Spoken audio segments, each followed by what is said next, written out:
What's up, guys? Welcome to your 5th Android tutorial for the new Boson. What I'm going to do in this tutorial is kind of give you guys an overview of what this package holds and what everything means. But basically, before we do that, I want you guys to go to the Window tab and then Android SDK AVD Manager. Click on our device and hit Start. And probably you want to scale the size down because a lot of times it's pretty big. So I like to put 6 for the screen size, and that's going to be about 46% of what normally would launch. And hit OK or Start. And there we go. Our emulator's started now. Now I'm going to talk through, like I said, basically this package, and we're going to add a couple additional folders for developing for Android. Now the first folder that you guys see is SRC, standing for source, and this is the code of all of our Java that we're going to develop. And here's our package name that we set up. And within our package name, here's our Java class called Starting Point. Now we can add additional Java classes within here, or activities that we're going to use. So that, just think of the source as where we're going to keep all of our Java. Anytime we're working with the source, it's going to be Java. Now the Gen folder, again, you see our package name within there, and within there we have a Java, again, a code called R. And this is basically our resources. We aren't going to do anything with this ever because basically it generates itself automatically. If you open that up, it kind of shows some resources that I set up. It's kind of a reference point, and it's nice that Android will basically generate that for us. So make sure you never mess around with that one. And then the Android 2.2, this is where all the magic is. This is where the power is for the most part. This is our platform. Again, you guys can see the jar. There's an Android jar in there, and basically this holds a ton of different packages. A ton of different packages, and within those packages they have classes, and within those classes they have methods. So we can use some methods from this package, these packages as well. So that's a ton of power. As you can see, there's a ton of different packages. I know I said a ton like a ton of times, but yeah, there's a lot in there. Basically just like our package, except they have a lot more classes and a lot more methods within those classes than what we have set up. So basically that's where the Android SDK comes in handy, and we need it because of all the methods. The assets folder we'll get into later within the series. Basically you can keep some resources in there and use the assets decoder for the most part and get those resources.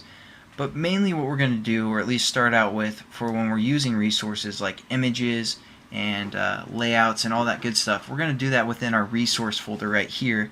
And as you can see, there's 3 drawables. This is where we're going to save some of our images, and this is where we're going to pretty much just our images. As you can see, there's 3 different folders. You're probably wondering, why are there 3 different folders? Well, Android phones, some have a pretty good density or pretty good resolution to them, some don't. So basically what you can do is, if you have an image that you're going to use for a game or an app, basically you can save a high resolution or a high density image within this high density pixel, for the most part, folder, and then you can have that same image, the same name, but of a lower resolution that you guys have set up within like the low resolution drawable, and also that stands for medium. So again, you can have the same name, but if you create 3 different images that have different resolutions, you can save them within the appropriate folder, and then when you reference those images in Java, basically the SDK is going to know which one of those images should be run on the phone for, optimization for the most part. So that's pretty cool, and that's why they have 3 different drawable folders. Now our layout folder, this is going to be our XML, basically our layout. This we're going to get into the XML for the most part. If you double click on this main one, it has it set up for us already. This is a main XML called, and all it is hello world starting point. They did define that for us already, and that's basically where we're going to set up our layouts in XML.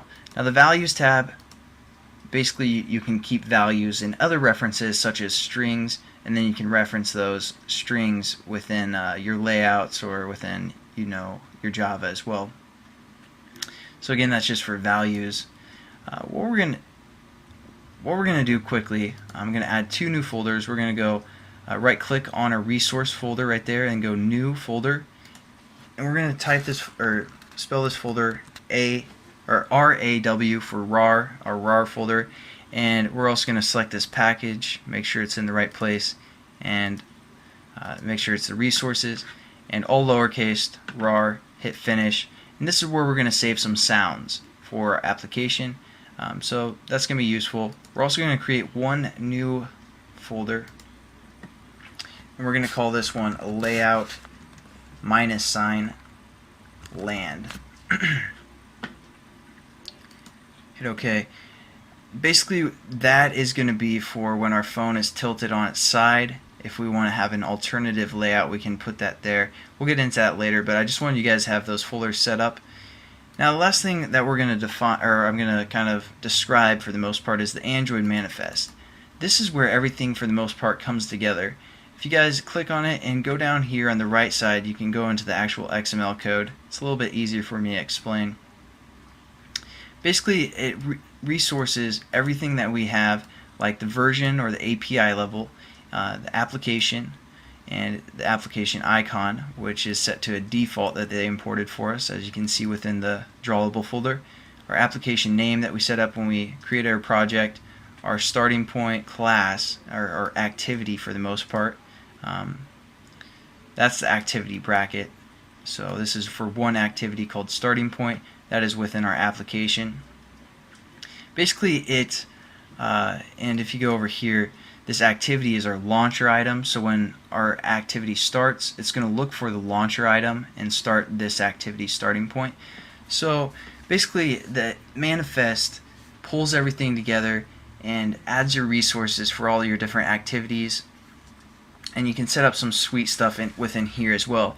Now if your application needs to access the internet, or you want to pull some data from a text message that someone gets, and then you post it on their Facebook wall without them knowing.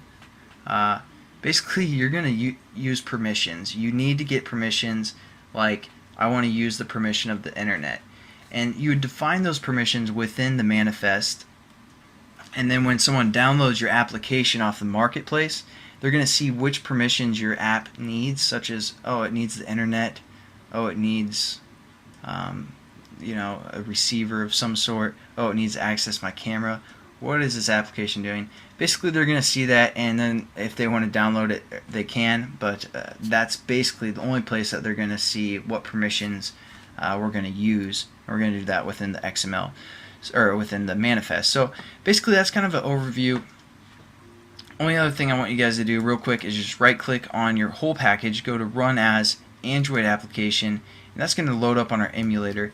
Again, what's going to happen, I'm just going to briefly talk through everything that's happening. As it's loading, or it's installing onto our emulator, it's looking for the launcher item, like I said, within the manifest. Then it calls this starting point class, and then it will call this starting point class that we set up right here, which is an activity class, and within the activity it sets the content view to r.layout.main. I know this is a quick overview, but r.layout.main, which R stands for our resource folder, then our layout folder, and then our main XML again, which looks like this. So it's going to set the content view to that, and that's basically kind of a quick overview of how the activity works for the most part, and I'll catch you guys in the next tutorial.